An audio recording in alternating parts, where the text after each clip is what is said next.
Do fantasy owners have a massive problem to do with in the Ravens backfield? Which Johnson running back do you want among the Texans? And what's the latest on the FFPC live events at Planet Hollywood in Las Vegas this year? Plus, Run to Daylight podcast host and 2020 Pros vs. Joe's drafter Todd Burros drops in to discuss the strategy he suggests taking when moving from best ball drafts in the FFPC to the Football Guys Players Championship. We've got a great show for you. Dave Gerzak is here. The prognosticator is on his way. I'm Eric Balkman. Stick around. Your high-stakes fantasy football hour starts now. Let's begin now.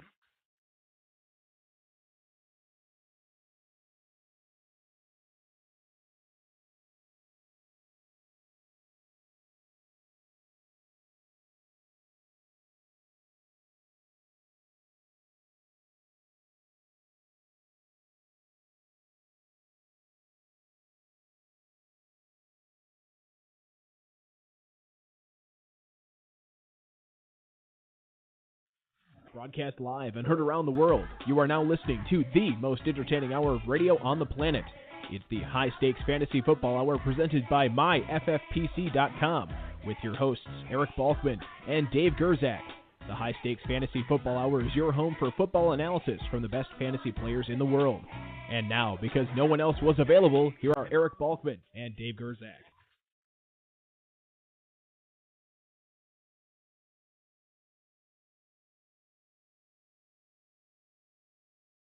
Hey, thanks a lot, Rob. Greetings and salutations, all you Balkaholics and Gerzak addicts. Welcome to the latest episode of the High Stakes Fantasy Football Hour presented by MyFFPC.com.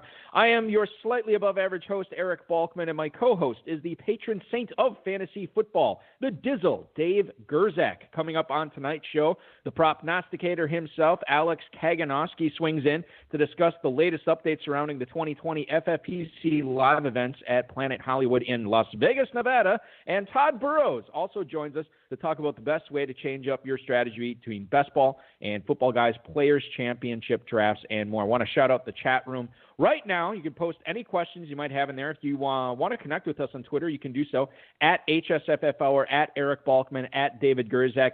Alex is on Twitter at Alex_FFPC, and then Todd Burros is on Twitter at Todd from PA. That's single D.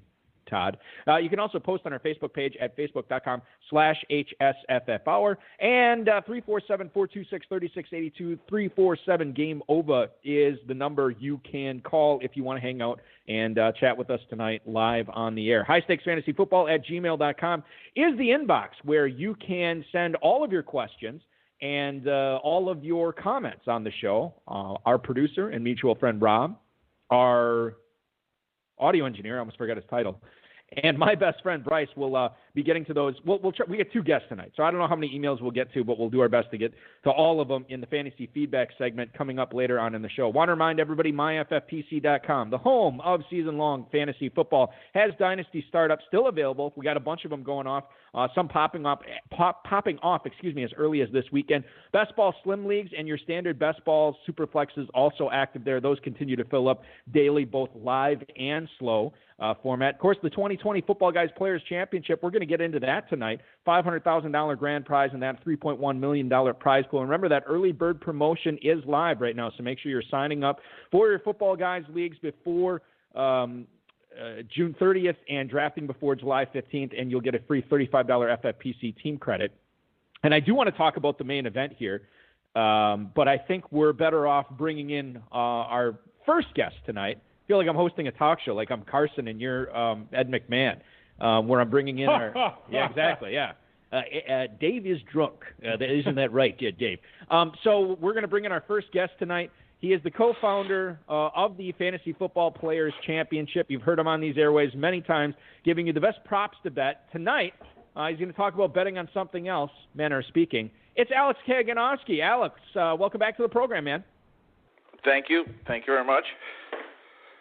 We wanted to bring you on tonight because we got some news from Planet Hollywood in Las Vegas regarding the live events that we're scheduled to have in roughly 3 months, a little over 3 months away. And I want to kind of give you the floor to talk a little bit more about that and what the latest we have going on with that is right now. Yeah, thanks. Obviously, Dave and I, we've been thinking about this for a while, and with everything else going on in the world, I mean, everyone has their own, hardships to deal with, and from the FFPC's perspective, ours was twofold. One, we were concerned with the NFL season taking place, and second was the concern of how would we have the events, the live events in Las Vegas. And I think over the last couple of weeks, we've gotten really great news from the NFL that they were on track with the release of the schedule and kind of the camp starting on schedule, most likely. And today was the second bit of that news was that the live events are going to go on as scheduled. Now, obviously, all of that is presuming that we will continue. The world will continue improving as we have over the last few weeks, and if that continues, then we feel really good about September. Yeah, and I think this was, we had brought this up in the FFPC newsletter a couple of weeks ago that, Vegas had been in phase one essentially now for the better part of a month, and things seem to be progressing in the right direction. And the thing is, too, safety is obviously going to be paramount. That's going to be the most important thing. But the fact that we're getting this news already in May, Alex, a great sign. It sounds like everything should be not only a go, but we might have one of our most fun years out there, celebrating everybody getting out of the house and going to do something that they love. Yeah, I think that could definitely happen. The great part of this is even if our events were scheduled, let's say, a few weeks from now, right, or a month from now, let's say 4th of July, we would be able to have them. Now, there would be some restrictions. There would be no doubt about that.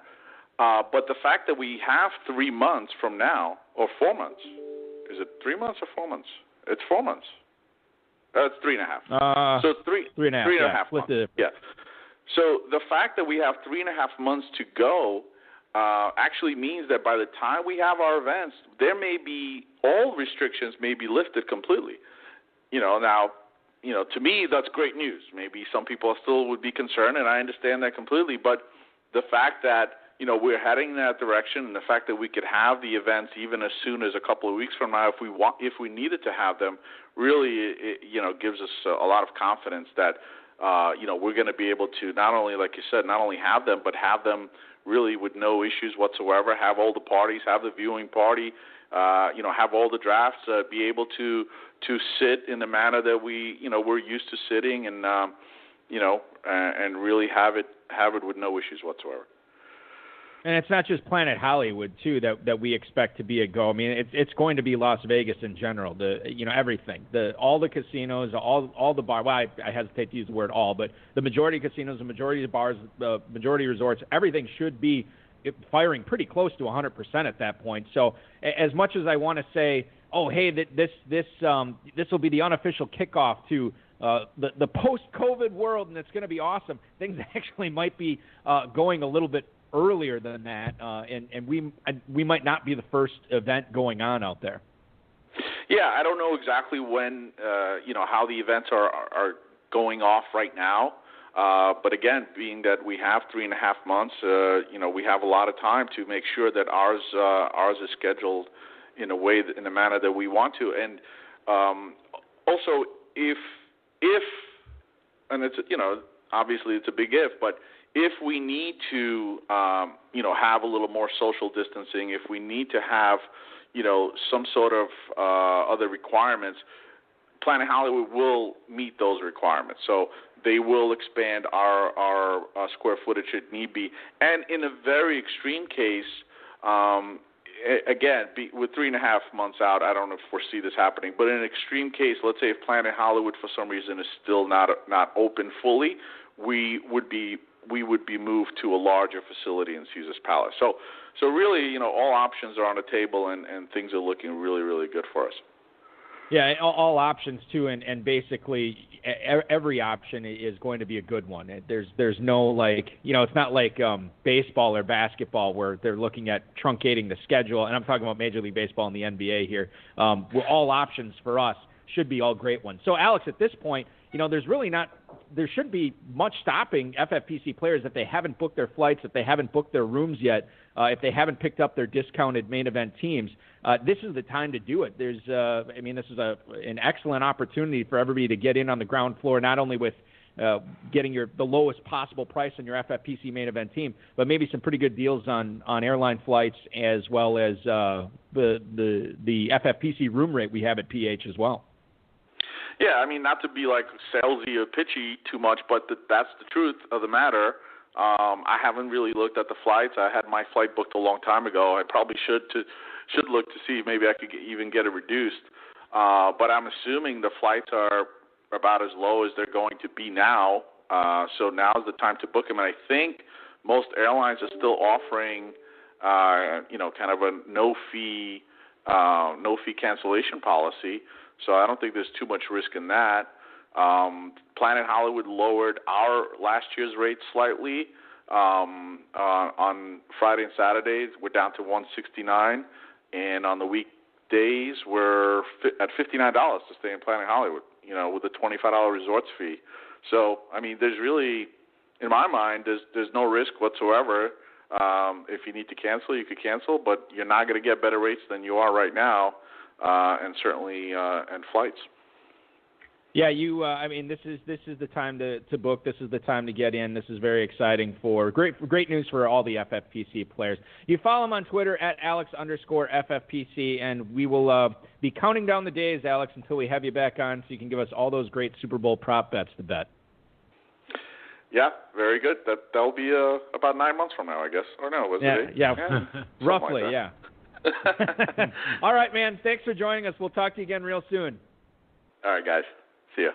Alex Kaganowski, ladies and gentlemen, co-founder of the FFPC. Follow him on Twitter, as I said, Alex_FFPC. Dave, great news. You have to be excited about this. I think we kind of knew this was coming, but to get the confirmation of it was pretty awesome from Planet Hollywood. Yeah, just making it official is cool. I anticipated it was going to be, for a while early on. I was really nervous, but just the direction everything's going, it's all going well. And it's good stuff, man. It is good stuff. We have more good stuff coming up right now. Let's bring in our second. Ed, we're going to bring out our second guest here on the show tonight. Let's bring him in right now. Ladies and gentlemen, he is a winner of numerous FFPC best ball drafts, is the host of the Run to Daylight podcast. Now, you watched and listened to him draft in previous Pros vs. Joe's drafts right here on these airwaves. You'll be able to do it again this upcoming summer coming up in July. You follow him on Twitter at Todd from PA. Please welcome back onto the show, Todd Burros. Todd, thanks for hopping aboard tonight, man. Glad to be here, guys. Thanks for having me. We just talked to you. Now, you were in, I forget, were you in Genesis or Revelations this past year? I was in Genesis because, the beginning is better than the ending of that book. So, and we talked to you a little bit about your draft, which was very cool. How did you, when it was all said and done, how did you feel about your team? You feel it's going to be competitive? You feel like it's going to be one of the better ones in the Genesis League this year? I've done so many drafts since then. I remember coming out of the draft feeling that I had a tough spot and that I did okay, but it wasn't my favorite draft I've ever had. I think that, it's going to be a competitive league, and, that's one of the key things we're going to talk about today. Unlike a best ball, how I drafted is only part of how my team is going to do. So I think that, a lot is still to be discovered on that question. All right. Well, I want to get into fantasy football. Todd, when you're not hosting the Run to Daylight podcast, when you're not drafting all these FFPC and football guys teams, tell the listeners how you're spending your time. Well, most of my career I was a sales rep in the luggage business, and all my dealers died even before this. So I bought a carpet cleaning business in Pennsylvania. I did that kind of work, installation and stuff when I was younger. Bought it from a friend. And it was kind of fortuitous now because the travel industry's hit much harder than other sectors. And, hopefully my business rebounds pretty quickly. Yeah, for sure. And I think if your fantasy drafting prowess is any indication, it should. And Dave, let's get into the nuts and bolts of what we're going to be talking about with Todd tonight here. Yes, sir, my man. How's it going? You having a good evening? The draft I did last year is a lot like my life recently, the hard way. Yeah, that is one interesting Twitter chat. I'm in this hard way Twitter chat with Todd and some other guys, and I check in there once in a while. Usually I miss about I can't scroll back. I can't have half my day occupied scrolling back. But There's some good takes in there. Anyway, tell us what you think the fundamental differences are in drafting to win an FFPC best ball league, which are so popular right now, and they will be all the way through late August, versus drafting a managed team and trying to go for the goals, trying to win life-changing money in the Football Guys Players Championship. And this year it is life-changing money, $500,000. Yeah, I got to get that Austin Martin money. So I exactly. I feel like the hard way was the worst thing that ever happened to me in one way, because it introduced me to all these high stakes guys and the whole concept. I played a couple FFPC, FBG drafts in the past just for fun, but competing, I'm very competitive, and as you get older, it gets harder and harder to find motivation. And I always felt that I could have been a high stakes guy. I just wasn't someone who put the money up to do that. So now I'm doing it, and I thought about, a lot of the things. So the first big difference, now that I'm in this world and I'm going to invest, to do about 20 to 25 of these things, the first big difference is roster construction. The second is the type of players that you look to draft in best ball versus season long. So in roster construction, you have to understand in best ball not only how many to take, but when to take them and how to build a team that you can win without waivers. Even in the FFPC, where you can build in so many different ways, I find you want to get to the end of the 14th round in most drafts with a pretty balanced roster with 3 usable quarterbacks, 4 running backs, 4 wide receivers, and 3 tight ends. You have to do that because over the next 8 or 9 rounds, you really need 3 kickers and 3 defenses. And then you fit in, not every draft do I feel I have to have that exact construction. I allow the board to play out as it does in a best ball. But that's kind of I call roster construction, I call it guardrails, right? It's meant to keep you on the road. But that's how you draft a best ball, right? You have to be very balanced through 14 rounds. In season long, you have to understand the type of players at positions you can normally find on waivers. That is the key thing. And you build your teams far less balanced, avoiding completely duplication at certain positions where you know that you can get similar players on waivers. And the 3 positions are quarterback, kicker, and defense. I go into every one of these drafts planning on taking one of each. I never take more than 2 kickers, 1 kicker or defense. Once in a while, I will take a second quarterback if all my, last round or 2, I don't want to be dogmatic about it. If there is a quarterback who is way ahead on my board than anybody I got left, I will take a second quarterback. Or if the quarterback I took was a very late guy. As far as types of players, I'm much more likely to embrace weekly boom or bust players in best ball. All my teams, I blend floor and ceiling, but the need in best ball to get spike weeks is much greater. And as much as possible, in season long, I want my lineups to jump out at me, who I'm starting every week. I don't want on every team 5-6 players who either get me 5 points or 15 points.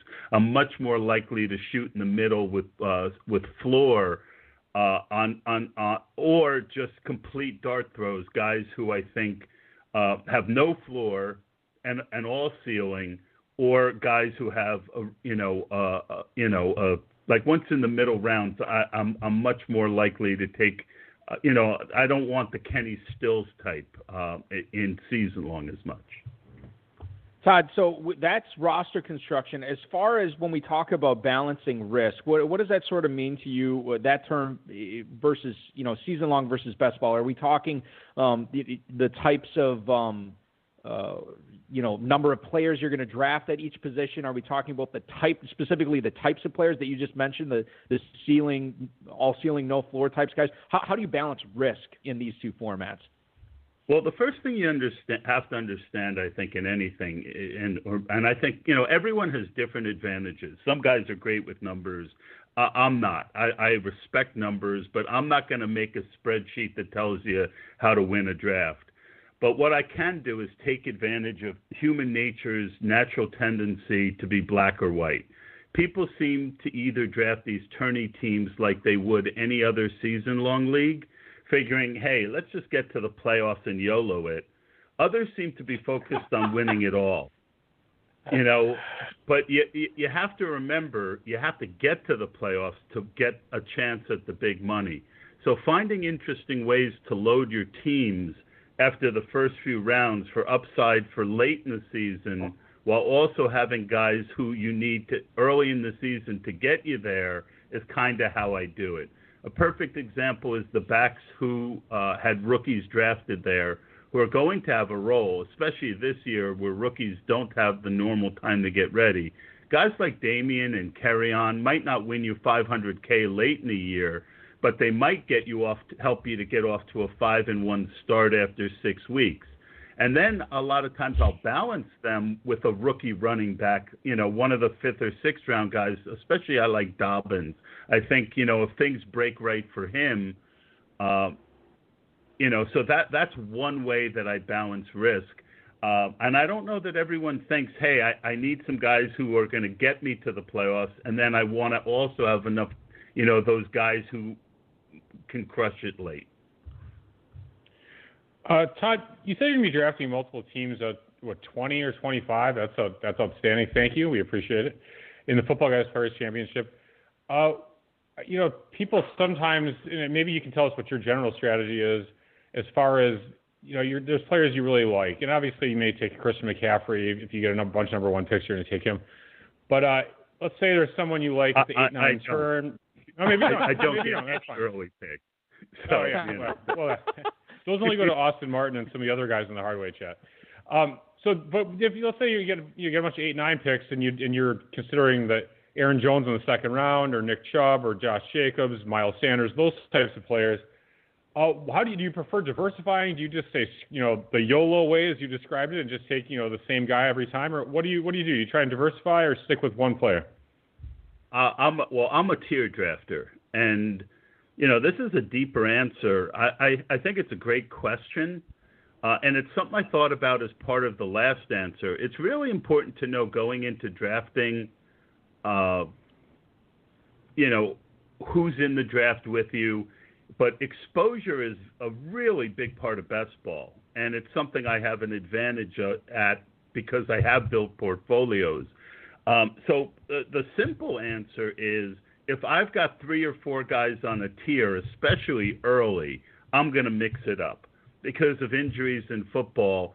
For best ball, I typically don't want more than 12 or 15% ownership on first and second round guys. The chance that they get hurt and take 30% of your rosters down is just too great. With 20 teams, I still want to blend my exposure in a number of ways, but I can't do it like I would like some of these 150 team guys do.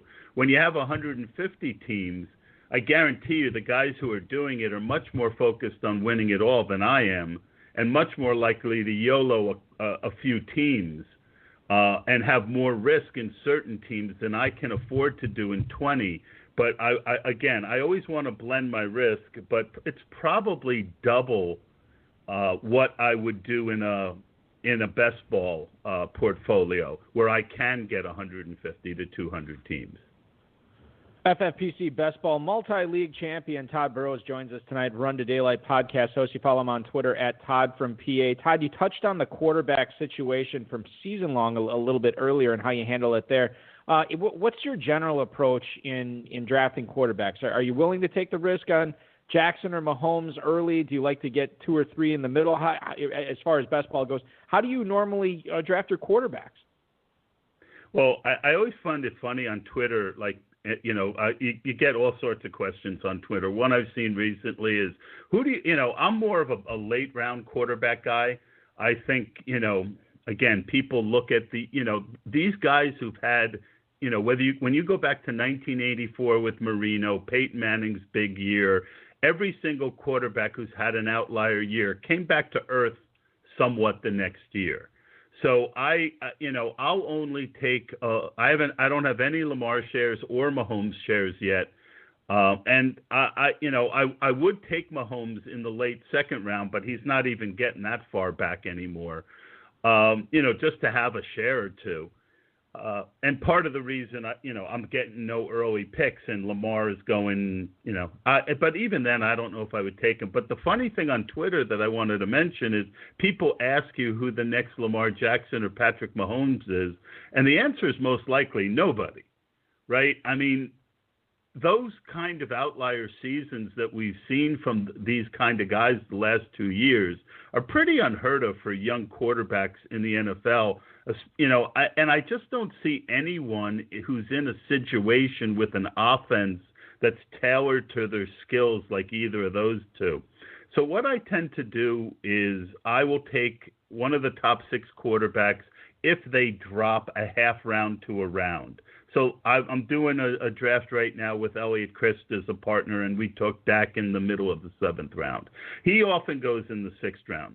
So to have some exposure to Dak, taking him when he drops around makes a lot of sense. But I'm not afraid to, I've got 4 or 5 targets late. I'm always looking at my draft board to see if there's a quarterback who's so far ahead of everyone else that he's the top player on my board, and then I'm not afraid to take him. If not, there's 3 or 4 targets I've got late that I feel very comfortable putting a team in their hands. Well, that's an interesting answer, actually, because the next question kind of goes the opposite way. So it sounds like, you're taking value at the elite quarterback position, if it's an elite player.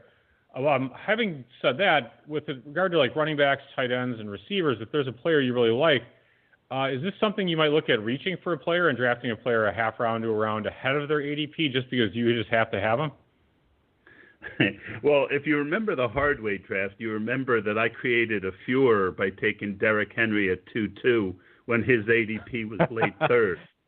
So I had a few reasons for doing that, but the main one was I felt like I took the best value in the early second to early third round off the board and got a guy who was on the same tier as other people who I knew wouldn't slide. And it was a tactical move.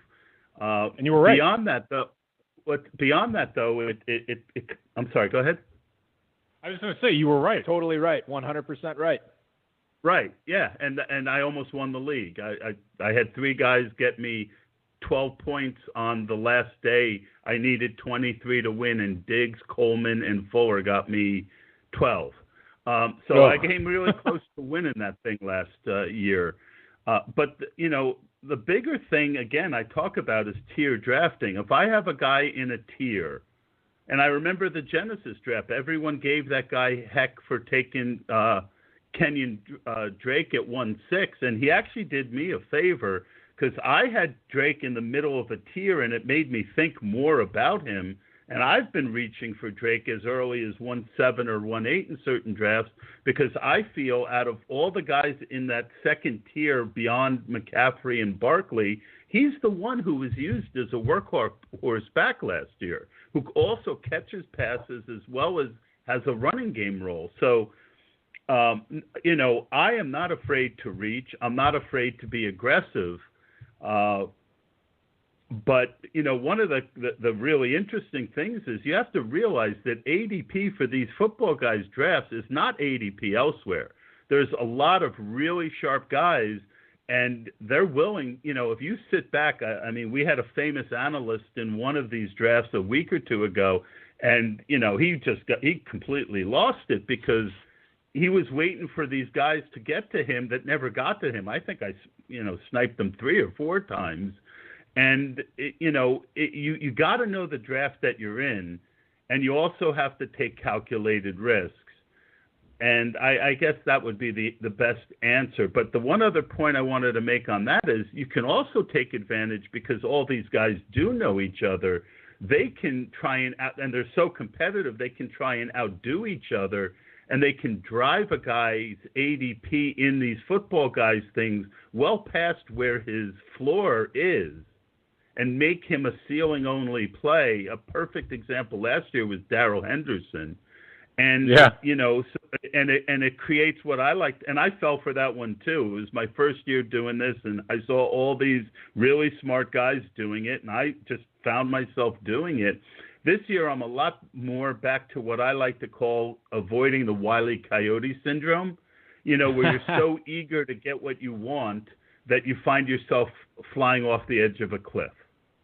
And then you look down and then you fall. And then you fall. You don't fall until you look down. Right, and don't use the Acme drafting kit. I think that's what we can learn from the Wile E. Coyote conundrum here. Beware of anvils. Isn't that what the non-sheeple rankings are for? That's right. That's the Acme draft kit is very I think different. He should change his name to the Acme draft kit. No, actually, that's a good idea. That's really good. That's good branding. Go ahead. Well, think about all the gifs that are probably out there. He's doing is actually the opposite of that. But Ron and I like to give each other a hard time. But, the Acme drafting kit is even Fantasy Mojo's wonderful football guys ADP. You can't just sit there and look at that and use it as a Bible. Well, and I think, that I can't remember if I said this on this show. No, I think I was talking to Real Talk Ref on Rotoballer Radio on Sirius the other day, and I said, some of these guys who have drafted early now are some people are just jumping in for the first time now here in late May. Some of these guys who drafted early have several drafts under their belts. They're trying to diversify a little bit. So they're reaching for guys that they normally wouldn't just to get, I want to get a little Chris Godwin action on my team. So I'm going to reach on him, and stuff like that. And so the ADP is great, and it's a good guide, but you got to be prepared for anything when it comes to these drafts. Todd, I feel like you kind of touched on this already, but and I always talk about on this show, you got to get your guys, know your targets, go. It's nauseating, actually. And so there's that line of thinking, but on the flip side, you also got to let the draft come to you. When's the right time to let the draft come to you and know that maybe it's a little crazy to get your guys at certain prices? Without trying to sound smarter than I am, I think that drafting is an art form, and I don't think people realize it. And having rules is not as good as flowing through a draft. So actually, in every draft, I do both. And it depends on who's there and who might likely make it back to me. A lot of times I'll reach a half a round or a round for a guy. It'll look like I reached for him, but really he was the guy that was top of my board, and he fits with the team that I'm drafting. So there's two thoughts right there. And then the next pick I'll come up, and I mentioned taking Dak in the middle of the seventh. I wasn't planning, neither Elliott or I was planning on taking a quarterback there, but he was clearly the best value on the board. So I blend in every draft, reaching with scooping value. And I think that's the right way to do it. Your comment made me think about sometimes I'll be doing a draft and, let's just say I'm interested in Todd Gurley at some point, and, wherever his ADP is, late second, early third. Or maybe he's not a good example. Somebody like in the 7th or 8th round. Let's say I'm interested in Dak Prescott. I'm like, well, maybe he'll come around. Maybe he'll come around, like the 708 pick. So I let him go, and I hope to get him in the early 8th. And then the next pick, he goes. There's just nothing that pisses me off more than how stupid I was to let him go. And that was the guy. Oh, you're saying I'll let him go because I'm on the clock, and then I'm on the clock. Maybe Prescott sometimes goes a little bit later. Maybe I'll get him, and then the next guy just snaps him up right away. I'm like, oh, totally wrong. Does that ever happen to you? The only time I do that is when, there was another guy that Elliot and I were considering around the draft. There were 2 or 3 other guys that Elliot and I were considering around the Dak pick. And my comment to Elliot was, this one guy has probably a 50-50 chance of making it to the next round. There's no way Dak makes it to the next round.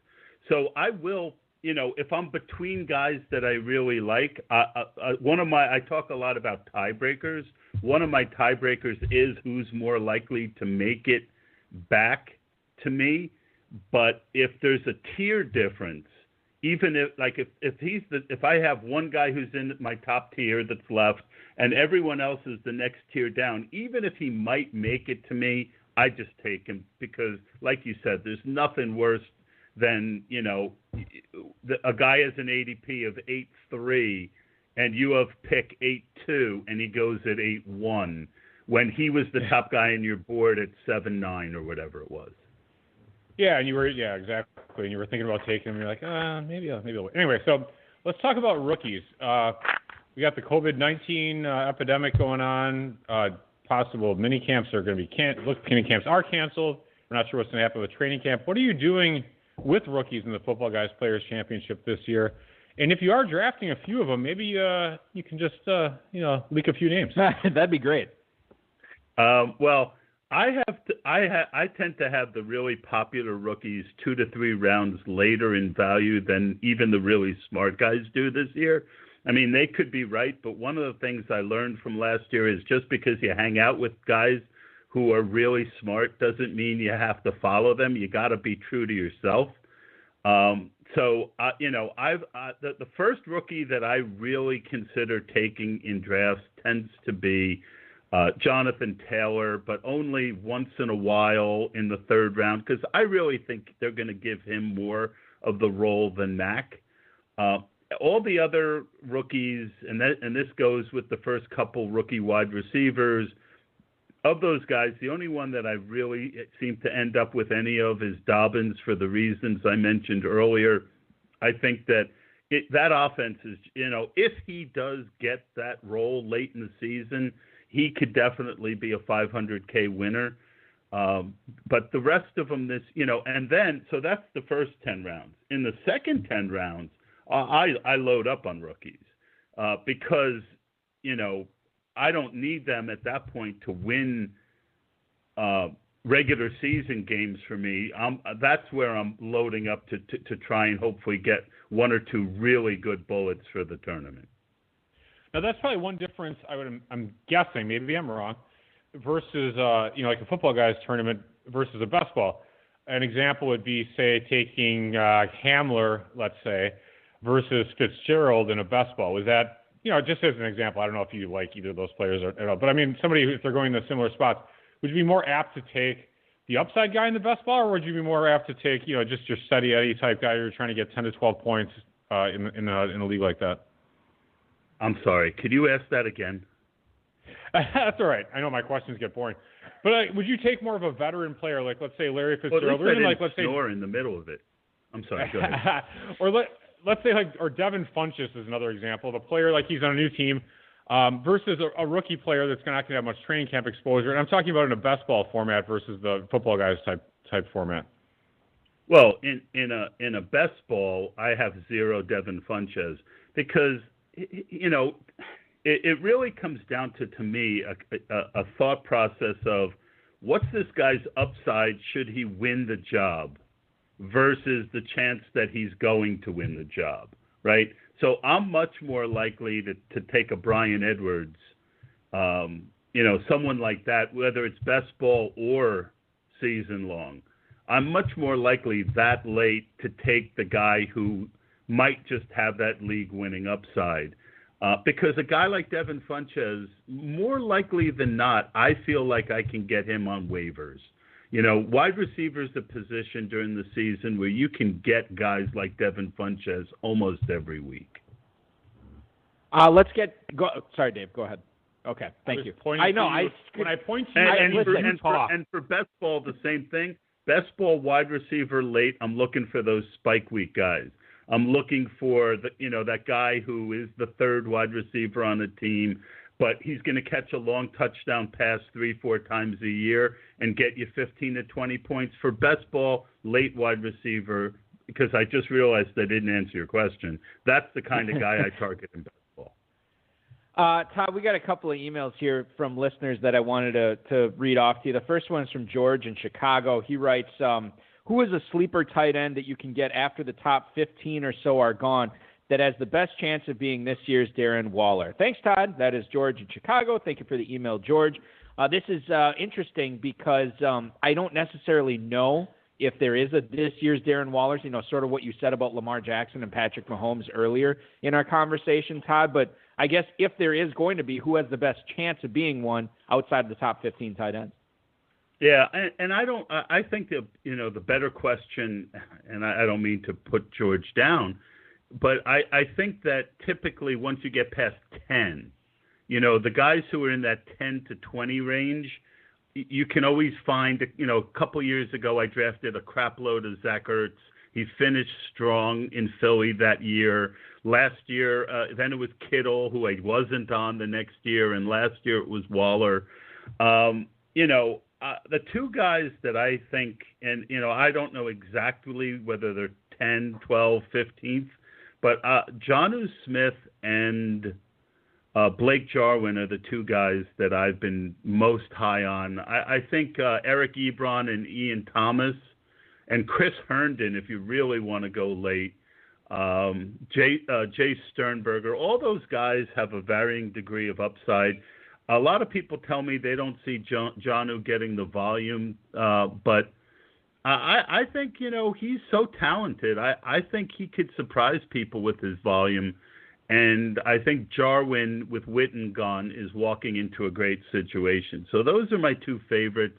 And those other guys that I mentioned are also guys that I dabble in.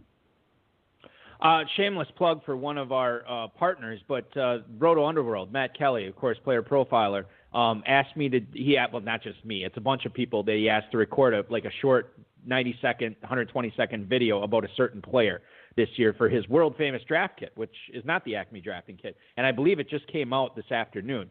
Oh, really? And how much is it? I don't know exactly how much it is. You can. Oh, you're quite the promoter. Well, I'm just telling you right now that the video I did for it, the player I was chosen to do was Darren Waller, and I talked. Well, I guess I chose to do Darren Waller, but I talked about who could be this year's Darren Waller, and I mentioned three guys. I won't give away the third one, but Jonnu Smith and Blake Jarwin, Todd, just like you said, I said those two guys stand a pretty good shot at it. And I'm totally with you on that, especially for somebody who wants to not necessarily wait to draft those guys as their number one tight end. They're awesome backup tight ends. I'll throw Dawson Knox into the mix. Dawson Knox is another good name. May or may not have been the third guy I said. And, sorry. It was, sorry. I'm saying it may or may not have been. We'll check out the world famous draft kit from. If you want a really late guy, a guy who you could get in the 20th round of every draft. 25th round of best balls, Caden Smith of the Giants. Ingram has had a lot of trouble staying healthy, and Caden Smith played really good last year when Ingram was down. If Ingram goes down early, Caden Smith that late is going to be easy money. Yeah, and think about the other receivers they have there too. It's not they don't have like an Odell Beckham. On their roster, they have Sterling Shepard, they have Golden Tate, they have Darius Slayton.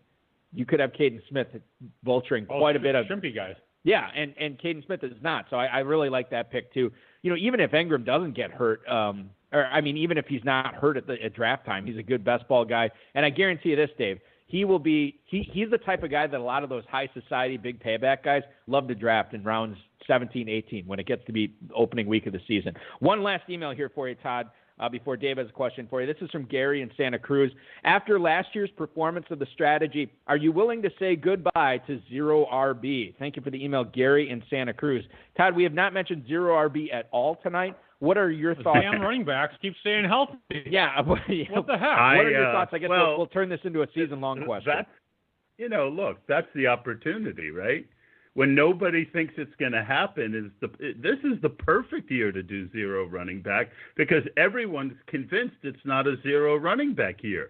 I just my first draft with Elliott, we didn't draft a running back to the 5th round. It was Kareem Hunt, and then first of all, most people don't understand what Sean Siegel. They get the part about not drafting running backs early, but there's really certain types of running backs that you draft in a build like that.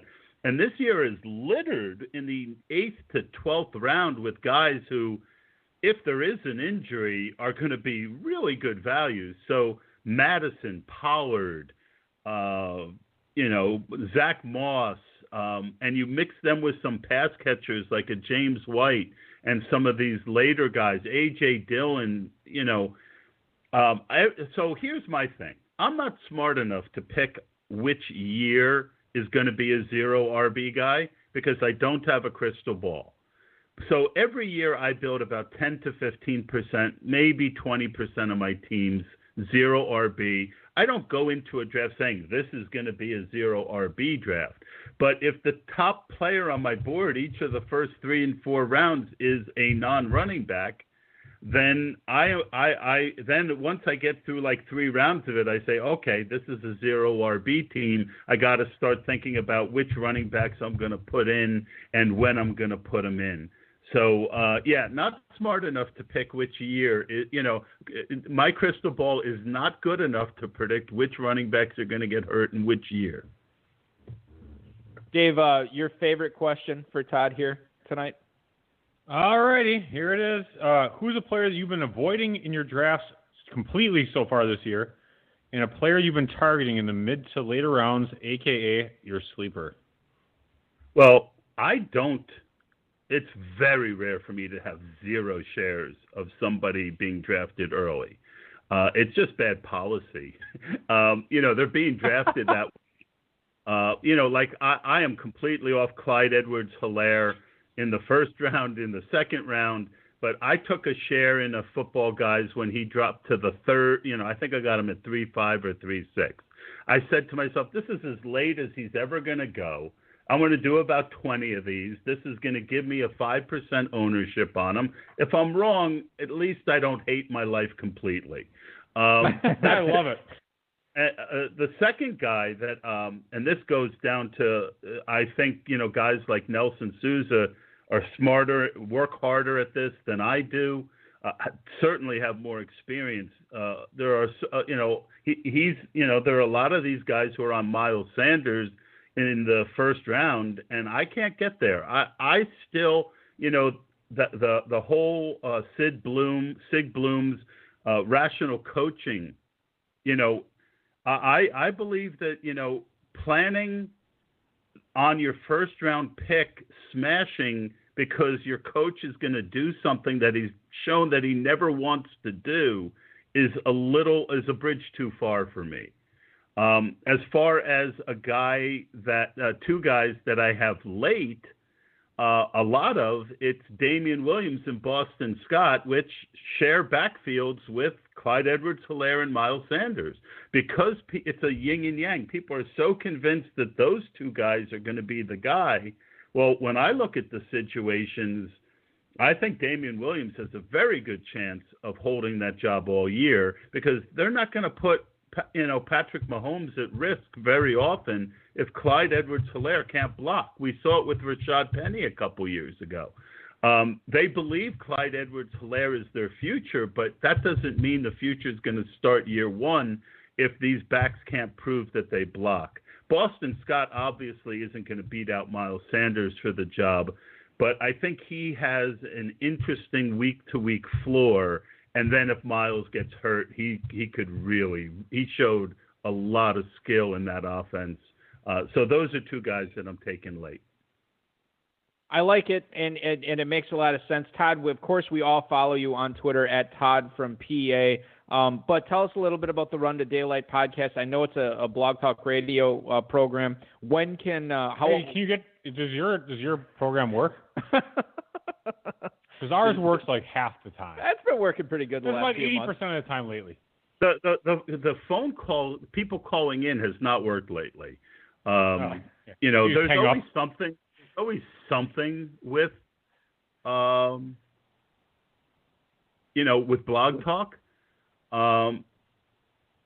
So I just feel like,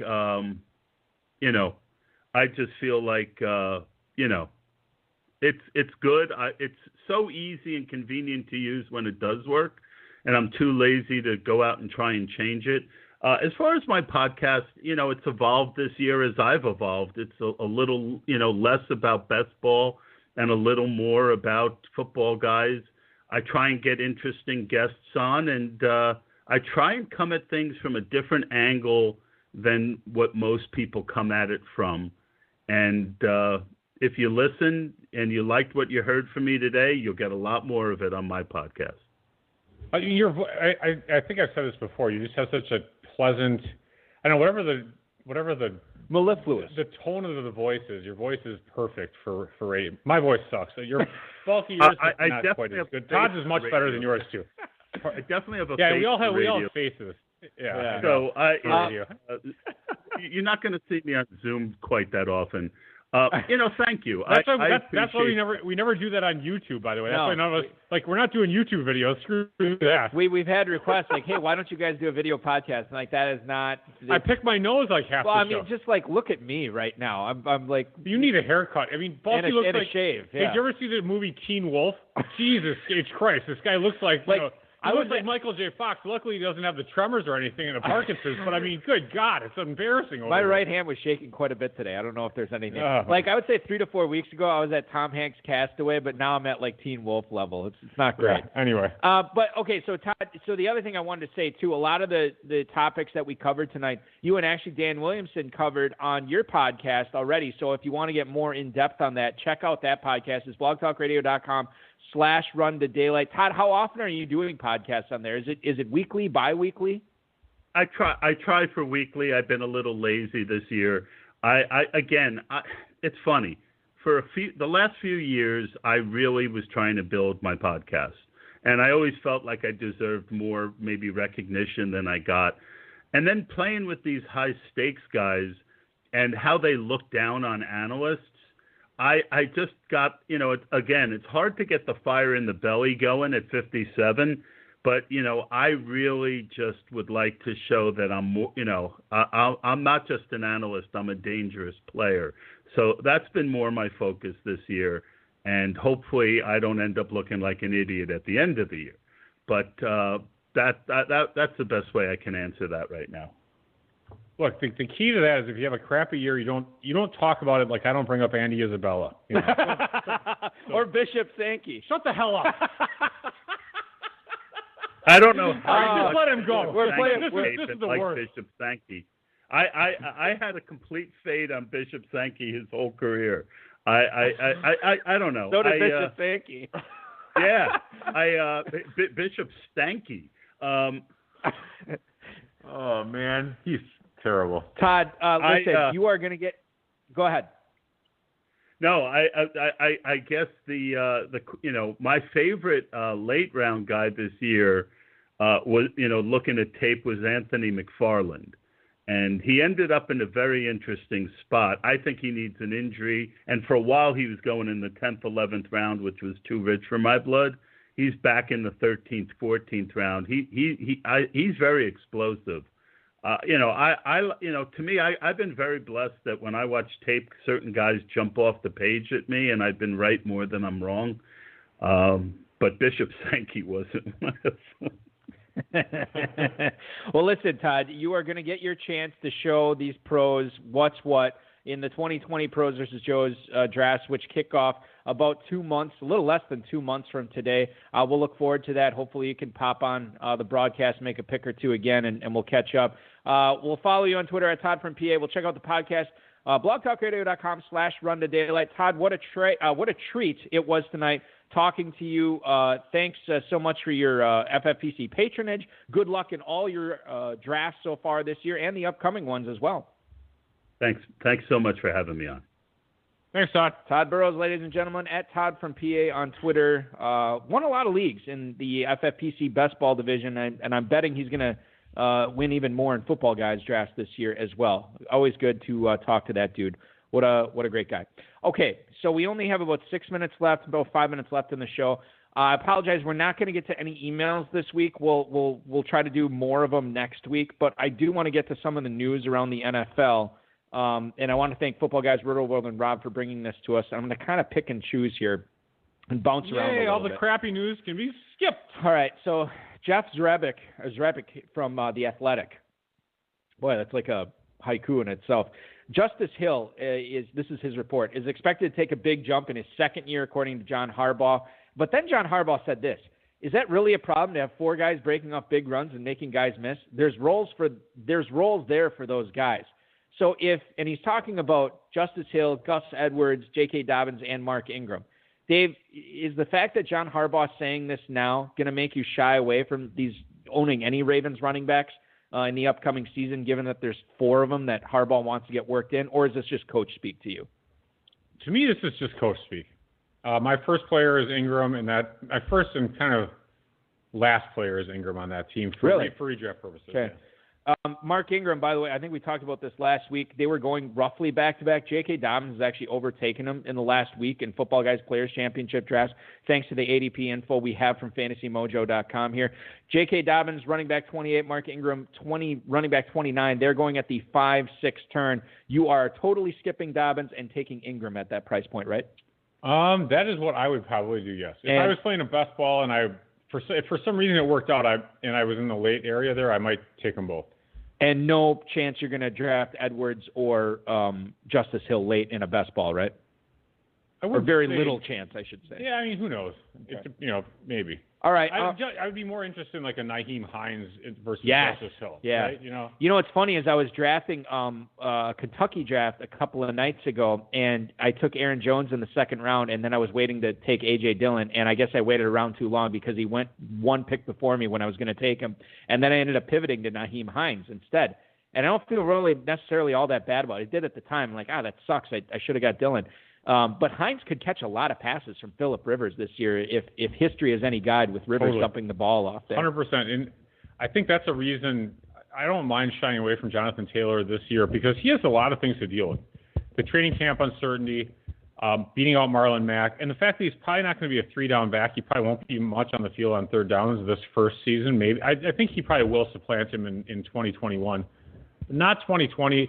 I could be wrong, but I think there's a lot of things, a lot of little things he has to get past.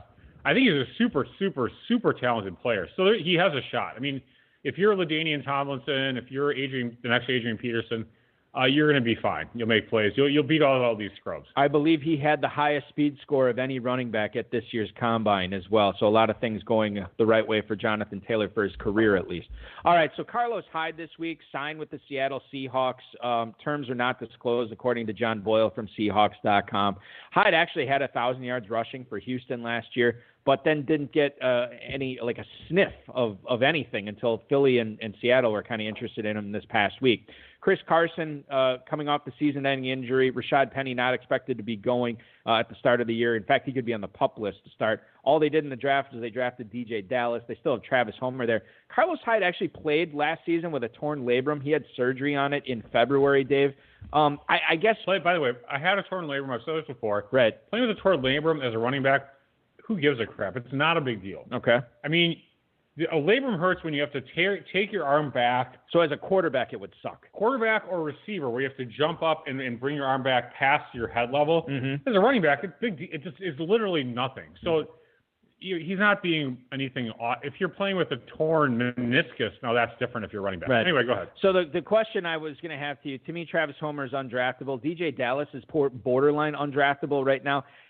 The fact that they're getting Hyde, does this signal maybe a split in carries between him and Carson? Does this hurt Carson's stock, or is Hyde just a handcuff for you? I think it makes a little bit of a dent, because I don't think DJ Dallas would have been ready for prime time. Penny's not available, and Homer's just not that talented. Hyde is a legitimate, like we said before, Hyde is a legitimate running back. I don't think he's all that talented, but he's a 4 yards per carry type guy, and he'll get some action. But I think Carson is still the starter. I'd probably be a little bit more apt to, a lot of times if you have Carson similar to someone else that's going right in that spot, I might look to that other player possibly there. I think David Johnson. Definitely take David Johnson over Carson. He goes in that same range. Well, here's what we could do. I'm trying to think who else goes right around there. James Conner, Le'Veon Bell. I would take both of them beforehand. But Okay. way before. I mean, yeah, way before. I only bring those three guys up. They're going basically at the same spot as Carson. Here's guys that are going about a round after Carson right now. Devin Singletary. To me, I would take Singletary over Carson myself. I would too. Cam Akers. No, I would definitely not take Cam Akers. You'd rather have Carson. Yeah, you don't like Akers. I don't. I or think like Akers has to deal with he has to deal with Henderson, right? And Malcolm Brown, who I believe, Malcolm Brown, yeah, I believe is a starter on the depth chart. Yeah, I mean right that's now. the thing is it's like the Akers to me I'm mystified by the fact that Akers is going where he's going there. It's just the Florida State respect, Dave, by high stakes drafters. Raheem Mostert or Chris Carson. Actually, that's getting close. I mean, I'm not sure. The thing is, Mostert you have to worry about the volume, but he's definitely a way more explosive player. I agree. I would rather have Carson though. And then Carson or DeAndre Swift. Carson. Okay. Yeah, I think we're into it now. All right. Let's do. By the way, we're down to one team in the Monday Night Football guys, and we added a 12:30 a.m. Oh, I guess I'm commissioning that one too. All right, only if you want to. Yeah, no. I'm guessing it won't fill, but I'll just leave it up for like 45 minutes and see if anyone joins. All right. Okay, so that's cool. Why am I not? Okay, that's not. We got to end this show. One last thing I want to talk about because we haven't talked about him enough on this program, basically since last year. Le'Veon Bell said he's looking forward to playing behind the team's retooled offensive line, according to ESPN.com's Jeremy Fowler. Remember, last year there was no holes to run through. The Jets made some additions to that line, hopefully improvements. And the other thing, too, is maybe his volume goes down a little bit with the signing of Frank Gore and the addition of LaMichael Perrine, but maybe that helps him keep fresher. We know where he's going, Dave. It's that James Conner, David Johnson, Chris Carson range. Le'Veon Bell at that spot. Do you like him better than those other guys there? I think when you look at Le'Veon Bell last year, you have a second-year quarterback in Sam Darnold. The offensive line wasn't all that great. He had taken a complete year off. Now he's back. I think, and he's not that old. I mean, he's old from a dynasty perspective. He's ancient in dynasty. No one's paying him anything. Yeah. But I mean, from a redraft perspective, I think you're getting a little bit of a deal on Le'Veon Bell, and I think the team will be better. Darnold will definitely be better. The offensive line is better. And I'm not worried about P. Ryan at all. So I think he's actually kind of a little bit of a value there. I think so too. There's a chance that Le'Veon Bell, I mean, this guy was a first round caliber redraft player for many years. I mean, he's a talented back.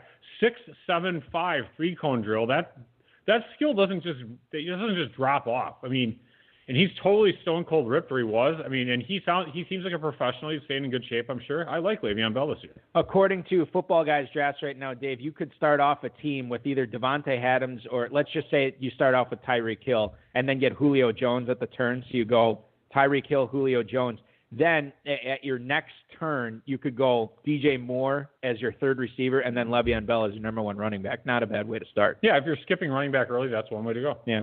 All right, well, one way to go is us, and that is going to be signing off this program because I got to get home and commission this midnight draft. It looks like it's going to fill up. Yeah, it's filled. Oh, it did fill. Okay, somebody was all ready to hear 12 left in the 12:30. There you go. Be 12 heroes I need to recruit for that. I got some work to do tonight anyway, so this will be great to watch you guys draft. I want to thank Alex Kaganovsky. I want to thank Todd Burros for popping on the show. Of course, Dave Gerzak, the FFPC, Rob, Bryce, and each and every one of you. Now, remember, we are live next Friday at 10/9 Central for our first June draft, or our first June show of 2020. Remind everybody to check out the Football Guys Players Championship Early Bird, which is available, of course, Best Ball Leagues, Best Ball Slims that are out there as well, as of course, Dynasty Startups still available. We'll have those throughout the summer, I would imagine, but make sure you're jumping in now because they'll be tougher and tougher to fill as the summer goes on and everybody slips into redraft mode. Great stuff from Alex, too. Remember to book those flights. Get those early bird teams right now. It's the best deal you're going to get on any FFPC main event teams all season long. Todd was great. Todd was great. Book those rooms, too, at Planet Hollywood. You can check out the FFPC email letter or your link there. Stay at home and stay safe. This has been another episode of the High Stakes Fantasy Football Hour presented by MyFFPC.com. You overlapped. Broadcast live and heard around the world. Eric and Dave will be back next week with more analysis, interviews, and advice from a guest much smarter than they are. Thanks for listening, and we'll talk with you again next week.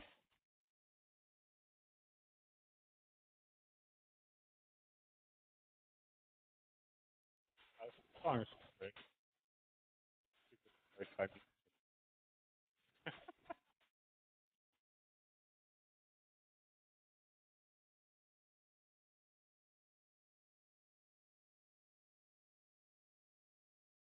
Is this, by the way, there's Dave, oh, no, forget it. I thought there's somebody. No, they're signed up. Somebody's already signed up for the 12:30.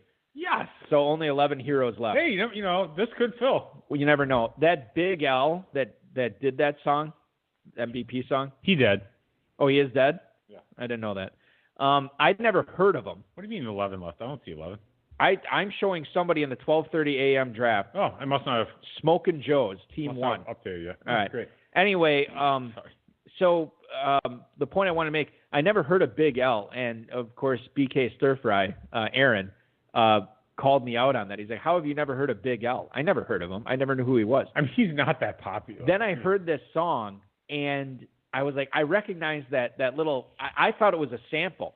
So is this legit? That do do do do do do that's originally from this song? Because I've heard that sampled on other hip hop songs. I mean, he may have sampled somebody else. Okay. You know, That a was lot of my these question. samples are from like the 60s and 70s and like Motown and whatever. I have no idea. All right. Well, good stuff. The more you know. 11 left. 11 left. All right, let's make it happen, people. Make it happen, captains, and we'll talk to you next week.